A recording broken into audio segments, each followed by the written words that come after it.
नमस्कार बंधुरा रसनालये आपनादेर सबाइके स्वागत। आमार आजकेर रेसिपि हलो बेकड सिंगारा। प्राय तेल छाड़ाई तैरी हये जाबे एई बेकड सिंगारा। अनेक समय डिप फ्राई करा सिंगारा खेले किन्तु ग्यास अम्बल हय। এই সিঙ্গারায় কিন্তু কোনো রকম কোনো শরীর খারাপ করবে না আর খেতেও কিন্তু হয় দুর্দান্ত। তো এই বেকড সিঙ্গারা বানানোর জন্য প্রথমেই আমি নিয়ে নিচ্ছি এখানে 300 গ্রাম ময়দা, তার মধ্যে দিয়ে দিচ্ছি আমি হাফ চা চামচ নুন আর দিয়ে দিচ্ছি হাফ চামচ কালো জিরে।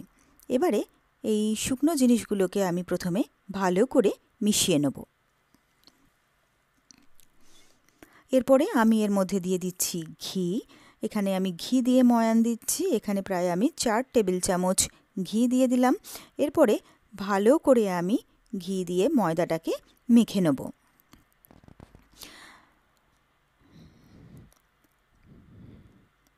তো ময়দাটা মাখার পরে এরকম যখন একটা দলা মতো পেকে যাবে তখন বুঝতে হবে যে ময়ানটা আমার ঠিকঠাক হয়েছে। এরপরে আমি এর মধ্যে অল্প অল্প করে জল দিয়ে ময়দাটাকে আমি ভালো করে মেখে নেব। তবে সিঙ্গারার ময়দা সবসময় কিন্তু একটু শক্ত করে মাখতে হবে।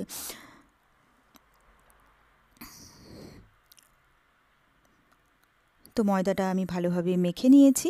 এবারে এটাকে আমি 25 থেকে 30 মিনিটের জন্য ঢাকা দিয়ে রেস্টে রেখে দেবো। যতক্ষণে ময়দাটা আমার রেস্টে থাকবে ততক্ষণে আমি গ্যাসে বসিয়ে দিয়েছি একটা প্যান। তাতে দিয়ে দিয়েছি আমি 2 চামচ তেল। তেলটা গরম হয়ে গেলে আমি দিয়ে দিলাম কিছুটা চিনেবাদাম। এরপরে বাদামগুলোকে আমি ভালো করে ভেজে নেব।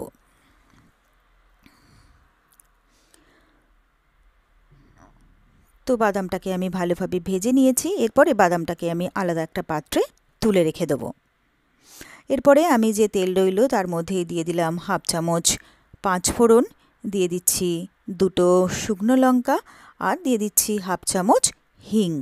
এবারে এই মশলাগুলোকে আমি কয়েক সেকেন্ডের জন্য ভেজে নেব।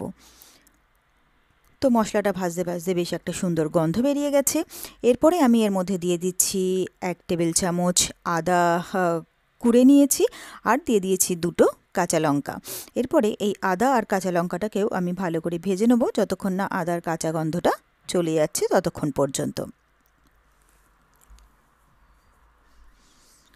এরপরে আমি এর মধ্যে দিয়ে দিচ্ছি আলু। আমি 2টো আলু সেদ্ধ করে নিয়েছিলাম, সেই আলুগুলোকে আমি ছোট ছোট টুকরো করে কেটে নিয়েছিলাম, সেই আলুটা আমি এর মধ্যে দিয়ে দিলাম আর দিয়ে দিলাম কিছুটা মটরশুঁটি। এরপরে দিয়ে দিচ্ছি এর মধ্যে সামান্য পরিমাণে একটু হলুদ আর দিয়ে দিচ্ছি প্রয়োজন মতো নুন। এরপরে দিয়ে দিচ্ছি আমি হাফ চা চামচ কাশ্মীরি লাল লঙ্কার গুঁড়ো। এরপরে দিয়ে দিলাম 2 টেবিল চামচ জল।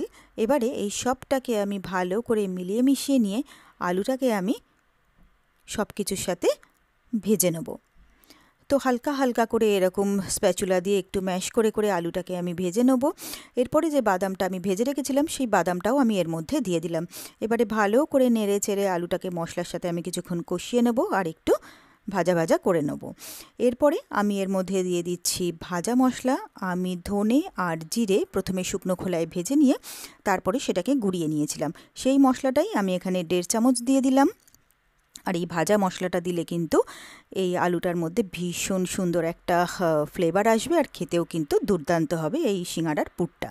তো এটাকে ভালো করে নেড়ে চেড়ে আরও কিছুক্ষণ আমি ভেজে নিলাম আর আলুটাকে হালকা হালকা করে ম্যাশ করে দিলাম, একেবারে যেন গলেও না যায় আর যেন পুরোটা গোটাও না থাকে। তো এটা আমার কমপ্লিট হয়ে গেছে। এবারে আমি এটাকে নামিয়ে একটা বাটির মধ্যে রেখে দিলাম কিছুক্ষণ ঠান্ডা হওয়ার জন্য। এদিকে আমার আধ ঘন্টা হয়ে গেছে, আমি ময়দাটাকে নিয়ে নিলাম। ময়দাটা আমার একদম রেডি হয়ে গেছে সিঙ্গারা করার জন্য। এরপরে আমি ময়দা থেকে একটা একটা করে লেচি কেটে নিলাম। এরপরে লেচিগুলোকে আমি গোল গোল করে নেব যাতে আমার বেলতে সুবিধা হয় তার জন্য। তো আমার সবকটা গোল করা হয়ে গেছে। এবারে আমি একটা চাকি বেলন নিয়ে নিয়েছি। এক একটা লেচি নিয়ে আমি লেচিতে তেল লাগিয়ে এবার লেচিটাকে আমি ভালো করে বেলে নেব। তবে এটাকে একদম গোল করে লুচির মতো বেলবো না, একটু লম্বা করে লেচিটাকে বেলে নেব। এরপরে একটা নাইফ দিয়ে মাঝখান থেকে এইভাবে আমি এটাকে কেটে নেব। তো এটা আমার 2টো ভাগে ভাগ হয়ে গেল। এরপরে আমি একটা বাটিতে নিয়ে নিয়েছি জল। আঙুলে একটু জল লাগিয়ে আমি এরকমভাবে একটু ধারে লাগিয়ে নিচ্ছি। এরপরে ঠিক এরকমভাবে একটাকে আরেকটার উপর দিয়ে কোণের মতো করে আমি এটাকে ভাঁজ করে নেব। দিয়ে ভালো করে চেপে চেপে এটাকে মুখটা বন্ধ করে দেবো। এরপরে যে পুরটা আমি রেডি করেছিলাম আলুর, সেই পুরটাকে আমি এর মধ্যে একটা চামচের সাহায্যে একটু চেপে চেপে পুরটাকে ভরে দেবো। এরপরে আবারও একটু জল নিয়ে এই ধারে আমি জল লাগিয়ে দিলাম। তারপরে আমি এটাকে হালকা করে একটু ফোল্ড করে দুপাশের মুখটাকে ভালো করে বন্ধ করে দেবো, যাতে খুলে না যায় তার জন্য। এবারে ভালো করে চেপে চেপে বন্ধ করে হালকা একটু বেন্ড করে দিলেই কিন্তু আমার সিঙ্গারা একদম রেডি হয়ে গেল। একইভাবে আরও একটা সিঙ্গারা আমি তৈরি করছি। প্রথমে কোণ করে নেব, তারপরে আমি পুরটা ভরে দেবো, আর তারপরে দুপাশের মুখটা ভালো করে আমি বন্ধ করে দেবো। তো এইভাবে চেপে চেপে মুখটাকে বন্ধ করে নিলাম। এইভাবে আমি প্রত্যেকটা সিঙ্গারা তৈরি করে নিলাম। তো সব কটা সিঙ্গারা আমার রেডি হয়ে গেল। এরপরে আমি এখানে নিয়েছি একটা বেকিং ট্রে, তার মধ্যে একটা ফয়েল পেপার বসিয়ে দিয়েছি। এরপরে যে সিঙ্গারাগুলো আমি তৈরি করেছিলাম, যে কটা আমার প্রয়োজন সে কটা আমি এই ট্রের ওপরে নিয়ে নিলাম। এরপরে একটা ব্রাশের মধ্যে আমি তেল লাগিয়ে নিয়েছি, সেই তেলটা দিয়ে আমি সিঙ্গারাগুলোকে একটু ব্রাশ করে দিচ্ছি। এর থেকে কিন্তু বেশি তেলের একদম প্রয়োজন নেই। তো সিঙ্গারা 4-5টা আমি ভালো করে ব্রাশ করে নিলাম। আর যে সিঙ্গারাগুলো বেশি রয়ে গেল সেগুলো ফ্রিজে স্টোর করে রাখা যাবে, যখন প্রয়োজন তখন বার করে বেক করে নেওয়া যাবে। এরপরে আমি এই ট্রেটাকে ওভেনের মধ্যে দিয়ে দিলাম। এখানে আমি 180 ডিগ্রি সেন্টিগ্রেডে প্রায় 30 মিনিটের জন্য এটাকে বেক করতে দিলাম। তো 30 মিনিট পরে আমি এটাকে বার করে নিলাম। সুন্দরভাবে আমার সিঙ্গারা একদম তৈরি হয়ে গেছে, আর হালকা হালকা সুন্দর কিন্তু এতে রঙও ধরেছে। এরপরে একটা সার্ভিং প্লেটে আমি সিঙ্গারাগুলোকে সুন্দর করে সাজিয়ে নিলাম। আমি সিঙ্গারাগুলোকে এখানে ওভেন বেক করেছি, এটা কিন্তু এয়ার ফ্রায়ারেও খুব সুন্দরভাবে বেক করা যায়। এবারে আমি সার্ভ করে দেবো। তো ব্যাস তৈরি হয়ে গেল আমার খুব সহজে আর খুবই চটপট দারুণ টেস্টি বেকড সিঙ্গারা।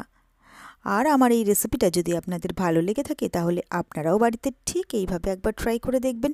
আশা করি আপনাদেরও ভীষণ ভীষণ ভালো লাগবে। আর আমার রেসিপিগুলো যদি আপনাদের ভালো লেগে থাকে তাহলে আমার ভিডিওগুলোতে প্লিজ একটা করে লাইক করবেন। আর আমার চ্যানেলটা যদি নতুন চেক করতে থাকেন তো প্লিজ আমার চ্যানেলটাকে সাবস্ক্রাইব করবেন, আর পাশে থাকা বেল আইকনটা প্রেস করে দেবেন।